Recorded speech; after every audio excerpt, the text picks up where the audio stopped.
up guys, welcome to this lesson on how to tune your guitar. It's important that your guitar is tuned because you've got to program your ear so that you can hear when things are out, because that's the feedback that you need to tell you that you are progressing and playing things correctly. So it's important that you start with a tuned guitar. You can learn how to tune guitar by ear, which I did in this lesson here. But what you can do is you can learn to use a tuner. And you can see I'm fiddling with a few of them down here. We've got various types of tuners, and this is a D'Addario one, this is a D'Addario one, and this is one called Boston. Now this is a cheapo one. I like this one because the problem with tuners is if they have a lot of buttons on, they can take you down paths that you didn't know existed, where all of a sudden you've taken the tuning of your guitar from 440 to 441, or you're on violin tuning, or you're on bass tuning, or ukulele tuning. If you've done that, let me know in the comments. Have you ever tuned your guitar using the wrong setting on a metronome and been completely confused by that process? I know I have. Well, this one, it's a Boston BTV 150. I'll put a link for it in the description, but these are fairly cheap. There are no buttons on this. This is why I like this one. It's pretty foolproof. When you put the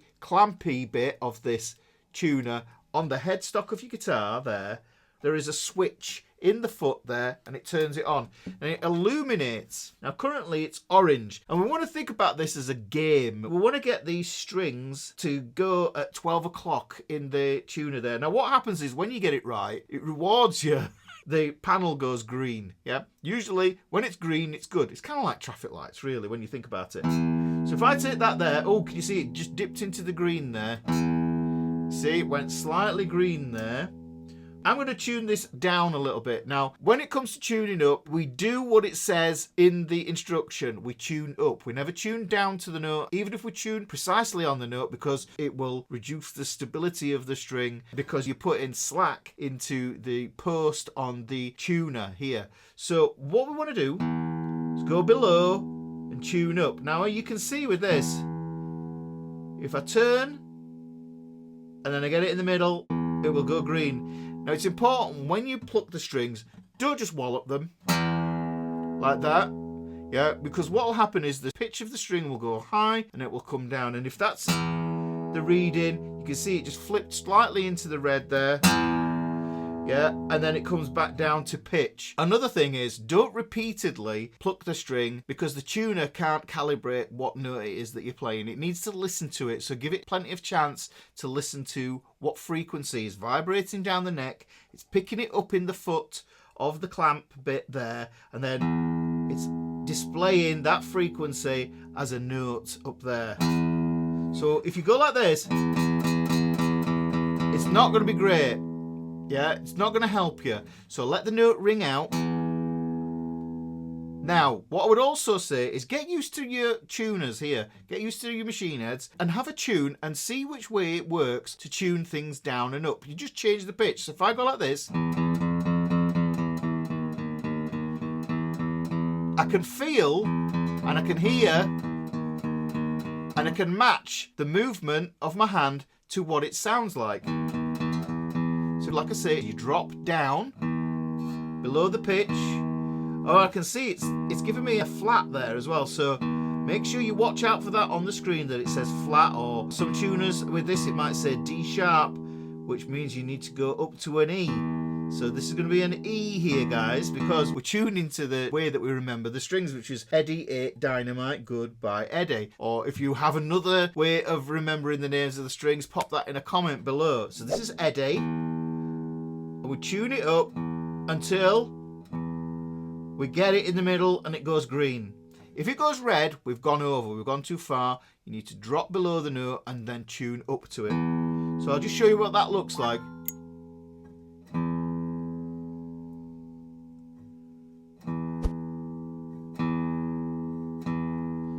So you see I dropped down and then I came up to the note. And that's the easy way to do that.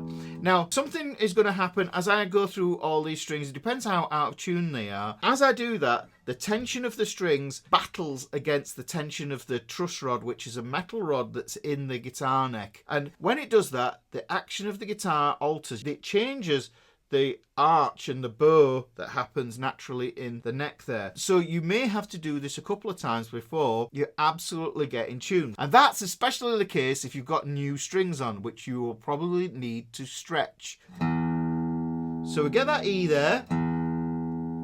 Now we're going to jump over to the next string, which is going to be Eddie 8. So this one here needs to be an A note. Now if I pluck that, oh, my tuner's gone to sleep. Sometimes your tuner turns itself off, which is a good thing because it will save the battery.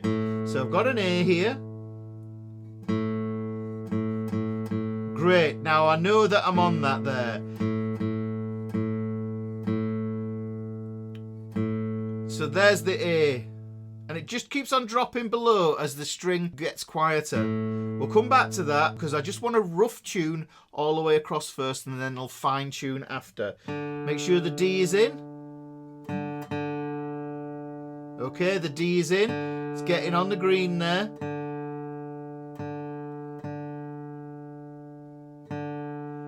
Let the tuner hear the note.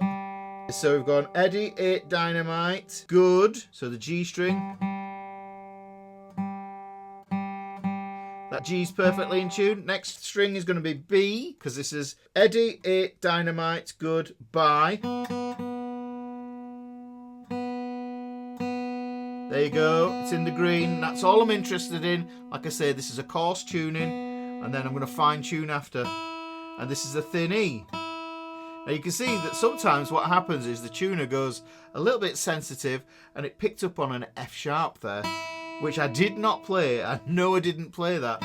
So just see if that happens again, and that'll tell me that there's something weird going on. And I might need to change the battery out on my tuner if that's the case. Keep plucking and turning slowly. And watch it go up, and then when it lands on the E, that's great. Now what I can do is I can play a chord. I find the E chord is a good one to see whether I'm in tune. I might not need any fine tuning if I just go, oh, that sounds okay, that sounds great. I play a few more chords.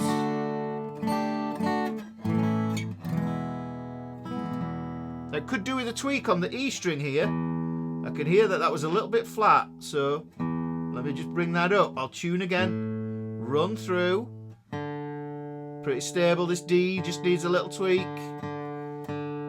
And I'm just moving the tiniest amount, barely perceptible.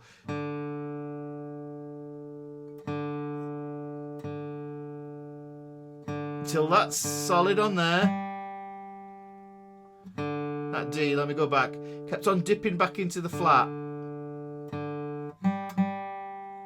That's okay. The B's good. And that thin E keeps on dipping into the flat. So I'm going to turn that slightly and tune that up there.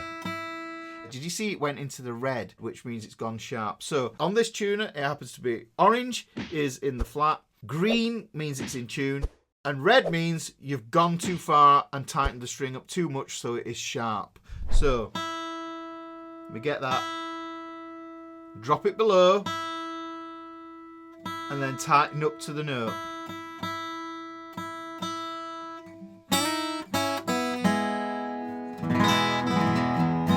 Okay, now I can hear that that's sounds in tune to me. So that is how you use a tuner. Now I should mention that some tuners, like this D'Addario here, the manufacturers, they like to give us lots of different functions as a selling point, I think. But sometimes you can over-egg the pudding. And like I say, you might find that you've got a tuner that allows you to tune to 4/4/1, ukulele or whatever. So make sure that if you are wanting to play modern songs and match the records, then you're going to have to play it at 440. These two tuners were the clip-on variety that you can put on your guitar and then take off. But you can also get the D'Addario model that you can actually clip it onto your guitar and then you just leave that, and it's very discreet and it just hides behind the headstock there, and then you can just look and you can check how in tune your guitar is. And that's very discreet, you can barely see it, but I can look here and I get a display there. And And it gives me that information that tells me that my strings are properly in tune, because I don't want to play songs out of tune, because that means I might sing out of tune. And if you're wondering, well, what song should I learn first on guitar, then maybe you want to look at this video here, and I'll show you 2 easy chords that can get you started playing loads and loads of songs.